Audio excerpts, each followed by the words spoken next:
Hello friends, welcome to Yon Ayurveda's YouTube channel. I am Dr. Neeraj Sharma, practicing obs and gynae for last 35 years. First trimester के 3 months के बारे में हम विस्तार से बात कर चुके हैं। अब तक आप समझ ही गए होंगे कि सेकेंड ट्राइमेस्टर में 4th, 5th and 6th month का समावेश होता है। तो आज हम बात करेंगे सेकेंड ट्राइमेस्टर के फर्स्ट मंथ यानी ओवरऑल 4th मंथ के बारे में। इस मंथ में 13 से 16 वीक्स का समावेश होता है। ये बीच का जो ट्राइमेस्टर होता है ये प्रेगनेंसी के लिहाज से बहुत अच्छा समय होता है।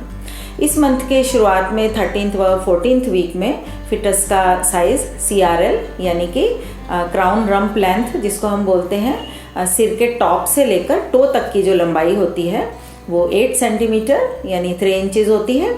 और इस CRL की टर्म को आपने कई बार अल्ट्रासाउंड की रिपोर्ट्स में भी डॉक्टर को लिखते हुए पढ़ा होगा। तो ये अल्ट्रासाउंड द्वारा ही हम इसे जान सकते हैं। इस समय बाल यानी हेयर ग्रो होने शुरू हो जाते हैं, स्किन पर भी बाल आने लगते हैं। फिटस मेल है तो उसकी प्रोस्टेट ग्लैंड डेवलप होनी शुरू हो जाती हैं। फीमेल फिटस में ओवरीज जो अब तक एब्डोमेन में थी वो जो पेल्विस रीजन है उसमें उतर जाती हैं, उसमें आनी शुरू हो जाती हैं। मुंह का जो ऊपर का हिस्सा होता है यानी रूफ ऑफ द माउथ जो है वो डेवलप हो जाता है। 15वें से 16वें सप्ताह के बीच में फिटस की लंबाई 4.5 इंचेस यानी 12 सेंटीमीटर तक हो जाती है। उसकी हार्ट बीट भी डॉपलर द्वारा सुनी जा सकती है। शुरू में जो टेल जैसा स्ट्रक्चर होता है वो अब गायब हो जाता है। उसकी फिंगर्स यानी कि जो उंगलियां हैं, अंगूठे उंगलियां वगैरह सब अलग अलग दिखाई देने लगते हैं। आईलिड्स, आईब्रो, आई लैशेज, नाखून और बाल वगैरह बनते हैं। दांत और जो हड्डियां होती हैं वो थोड़ी घनी यानी कि डेंस हो जाती हैं। आपका बेबी जो है वो अंगूठा चूस सकता है, उबासी ले सकता है यानी जम्हाई ले सकता है, मुंह को खोल बंद कर सकता है, स्ट्रेच कर सकता है। उसका हार्ट जो है वो पूरी तरह डेवलप हो जाता है, लेकिन अब भी लंग्स जो है वो डेवलप होने की प्रक्रिया में होते हैं। इस मंथ में कान भी अपना काम शुरू कर देते हैं यानी कि बेबी आवाज़ सुन सकता है। उसका नर्वस सिस्टम काम करना शुरू कर देता है। रिप्रोडक्टिव ऑर्गन्स यानी कि जेनेटेलिया यानी जनांग जो है वो पूरी तरह डेवलप हो जाते हैं। फीमेल फिटस के ओवरी में हज़ारों की संख्या में एग्स बनने लगते हैं। उसका सेक्स भी जाना जा सकता है। आप जानते ही हैं कि हमारे देश में लिंग की जांच कराना गैरकानूनी है, अतः यह अपराध आप बिल्कुल ना करें।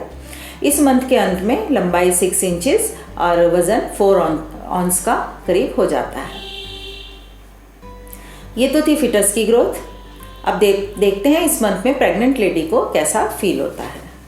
इस समय शुरुआती परेशान करने वाले वॉमिटिंग, कमज़ोरी, सुस्ती वगैरह जैसे जो सिम्टम्स थे वो लगभग ख़त्म हो जाते हैं और शरीर में जो कमज़ोरी होती है उसकी बजाय थोड़ी ताकत, थोड़ी एनर्जी सी महसूस होने लगती है। लेकिन डाइजेस्टिव प्रॉब्लम जैसे हार्ट बर्न, कॉन्स्टिपेशन वगैरह जारी रह सकती हैं किसी किसी को, हर किसी को ऐसा नहीं होता है।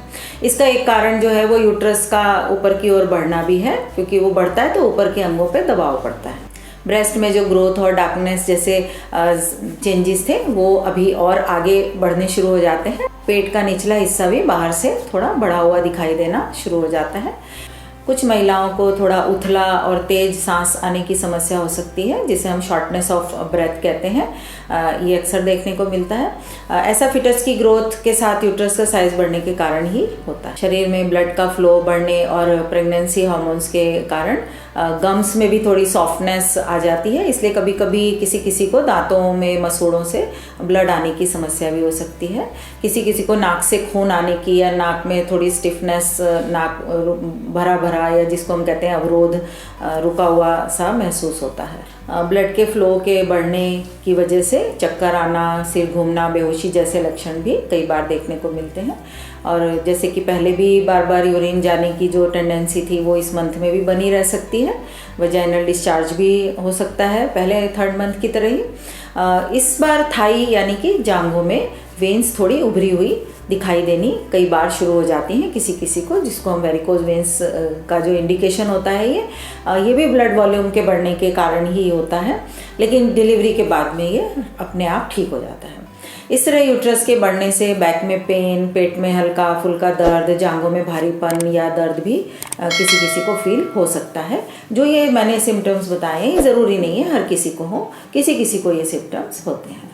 कुछ महिलाओं को रेक्टल वेन्स पर प्रेशर के कारण हेमरॉइड्स यानी बवासीर की समस्या भी हो सकती है। ये समस्या कई बार कॉन्स्टिपेशन के कारण भी होती है, इसलिए कॉन्स्टिपेशन का भी ध्यान रखना बहुत ज़रूरी है। और इन सब समस्याओं के लिए आपको नियमित डॉक्टर से संपर्क करना चाहिए। 4th मंथ में यूट्रस में पहली बार फिटस के मूवमेंट का भी एहसास होना शुरू होता है। जैसे कुछ फुदकता हुआ सा निचले पेट के निचले हिस्से में फुदकता हुआ सा कुछ महसूस होता है, जिसे हम बटरफ्लाई या बबल्स भी कहते हैं। हार्मोन्स अब तक स्टेबलाइज हो जाते हैं, इसलिए मूड स्विंग की समस्या भी थोड़ी हद तक कंट्रोल हो जाती है। सेक्स की इच्छा भी फिर से जागृत होने लगती है, तो आप सावधानीपूर्वक इसका भी आनंद ले सकते हैं। डॉक्टर की सलाह पर नज़र डालें तो हम पाएंगे कि यूट्रस का साइज़, बेबी की हार्ट बीट और साथ ही आपका ब्लड प्रेशर, वेट, यूरिन का टेस्ट शुगर और प्रोटीन के लिए, और फिज़िकल जांच जिसमें ब्रेस्ट की जांच है, पेट के ऊपर से ही यूट्रस की ग्रोथ की जो है वो हर विजिट में, रूटीन चेकअप में ये सब आपके शामिल रहे। पैरों में सूजन, एंकल्स में या जांघों में सूजन के लिए भी देखना, फिजिकली जांच करना बहुत ज़रूरी होता है, क्योंकि एबनॉर्मल सूजन जो है वो प्री एक्लेम्शिया, ब्लड क्लॉट या फिर जेस्टेशनल डायबिटीज़ के कारण भी हो सकती है। फिटल ग्रोथ को देखने के लिए अल्ट्रासाउंड की जांच बहुत ज़रूरी है। 16th वीक में न्यूरल ट्यूब डिफेक्ट की जांच के लिए AFP यानी अल्फा फीटोप्रोटीन टेस्ट किया जाता है। इसी तरह क्रोमोसोमल डिफेक्ट का पता लगाने के लिए एमनियोसेंटेसिस भी किया जाता है। इस जांच में यूट्रस में जिस फ्लूइड में बच्चा होता है, जिसे हम एमनियोटिक फ्लूइड कहते हैं, उसमें से नीडल की मदद से थोड़ा सा फ्लूइड निकाल कर उसकी जांच की जाती है। टिटनस की वैक्सीन की भी पहली डोज दी जाती है, दूसरी डोज 1 माह के अंतर के बाद लेनी होती है। आपके शरीर की जांच करके आवश्यकता के अनुसार आयरन, विटामिन, कैल्शियम, प्रोटीन के लिए जो भी मेडिसिन डॉक्टर आपको दें उसे आप अवश्य लें। लापरवाही बिल्कुल ना करें। इसके अतिरिक्त कोई भी प्रॉब्लम महसूस हो तो डॉक्टर को अवश्य बताएं। आपको ये ध्यान रखना है कि कोई परेशानी हो या ना हो, हर महीने रूटीन चेकअप ज़रूर कराना है। बहुत से लोग आज भी हमें तो कोई दिक्कत ही नहीं है ऐसा कहकर चेकअप को टाल देते हैं, लेकिन ऐसा कभी ना करें। कई बार ऐसा भी होता है कि कोई बीमारी अंदर ही अंदर बढ़ रही होती है और जब तक आपको एहसास होता है तब तक बहुत देर हो चुकी होती है, इसलिए ऐसी किसी परिस्थिति का सामना ना करना पड़े, इसलिए रूटीन चेकअप बहुत ज़रूरी है। अब एक नज़र डाल लेते हैं इस मंथ में बरती जाने वाली सावधानियों पर। वज़न नहीं उठाना है, दौड़ भाग नहीं करनी है, उकड़ू नहीं बैठना है, मूढ़ा या पटरी लेकर बैठें। घर का डेली रूटीन काम करती रहें। जैसे जैसे शरीर के अंगों का विकास होता है आपको ढीले ढाले कपड़ों की ज़रूरत महसूस होती है, तो अपनी वार्डरोब को दुरुस्त कर लें। टाइट कपड़े चेस्ट और बेली की ग्रोथ में बाधक होते हैं। अब पूरे 9 महीने आपको अपने हेल्दी खान पान का तो ख्याल रखना ही है। इस मंथ में भी आयरन, कैल्शियम की डिमांड बढ़ जाती है, इसलिए हरी पत्तेदार सब्जियां, बीन्स, दालें, फ्रूट्स, अंकुरित अनाज, सलाद, दूध, दही, पनीर वगैरह अपनी डाइट में ज़रूर शामिल करें और घर का बना साफ़ सुथरा भोजन ही खाएं। एक बार फिर याद दिला दूं कि थोड़ा थोड़ा बार बार और चबा कर खाएं। फास्ट फूड, जंक फूड वगैरह ना खाएं। चाय कॉफ़ी कम पिएं। पोषक तत्वों से भरपूर संतुलित भोजन करें। अधिक खाने से बेबी तंदुरुस्त होगा कि गलतफहमी न पालें।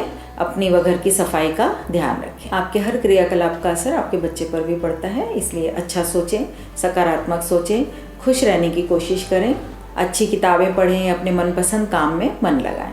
मन में कुछ करने की, कुछ खाने की इच्छा हो तो उसे दबाएं नहीं, बल्कि घर के सदस्यों से शेयर करें और उसे पूरा करने की कोशिश करें। बड़े शहर में रहते हो तो प्रीनेटल क्लासेस ज्वाइन कर सकते हैं, अन्यथा ऑनलाइन क्लासेस भी ज्वाइन कर सकते हैं।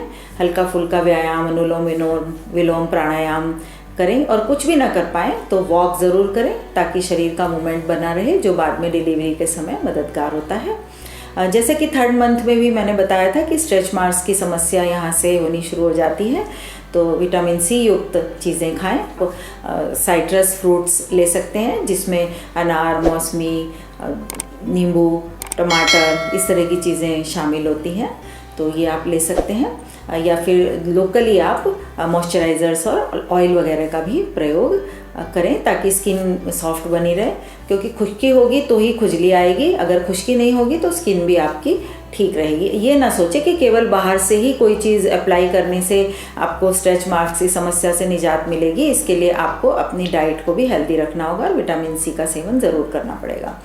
सुबह की धूप में भी ज़रूर बैठें ताकि कैल्शियम के लिए आपको विटामिन D3 भी मिले, कैल्शियम के डाइजेशन के लिए।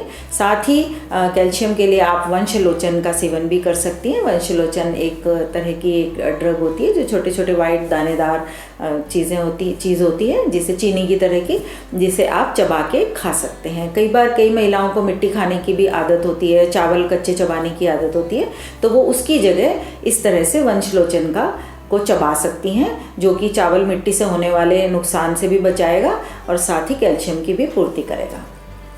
नींद आपको भरपूर लेनी है। दिन में भी कम से कम 2 घंटे आप आराम करें। पैरों को थोड़ा ऊपर रखकर सोएं ताकि जो पैरों में नीचे की ओर ब्लड सर्कुलेशन बढ़ने की वजह से जो सूजन आ जाती है कई बार, उससे बचा जा सके। बैक पेन जैसी समस्या भी आपको हो सकती है, उसके लिए भी आपको बीच बीच में आराम कर लेना बहुत ज़रूरी है। बहुत अधिक एक्सर्शन वाले काम ना करें। जॉब करती हैं तो फिर लगातार एक ही पोस्चर में न बैठें, बीच बीच में आराम भी करें या अपना पोस्चर भी चेंज करती रहें। अपने डेंटिस्ट की विज़िट भी न भूलें, क्योंकि कई दांतों की समस्याएं ऐसी होती हैं जो प्रेगनेंसी में नुकसान कर सकती हैं। डेंटल कैरीज जैसी समस्या तो डिलीवरी को भी समय से पहले कर सकती है। पालतू जानवरों से दूरी बनाकर रखें, ये हमने पहले भी बताया था। साथ ही सिगरेट शराब का सेवन न करें, यह फिटस की ग्रोथ को रोक सकता है व फिटस में डिफॉर्मिटी भी आ सकती है। किसी भी तरह की दिक्कत हो, जैसे सेक्स के समय ब्लीडिंग, अधिक वॉमिटिंग, सर्दी जुकाम, खांसी, फीवर, या फिर वजाइना से अचानक से पानी आ जाना, लूज मोशन हो, पेट में दर्द हो या पीरियड्स की तरह का दर्द हो, या इस तरह की कोई भी समस्या हो तो लापरवाही न बरतें और तुरंत अपने डॉक्टर से संपर्क करें। इन सारी सावधानियों के साथ साथ ही वुड बी मदर का ध्यान वुड बी पापा को भी रखना होता है।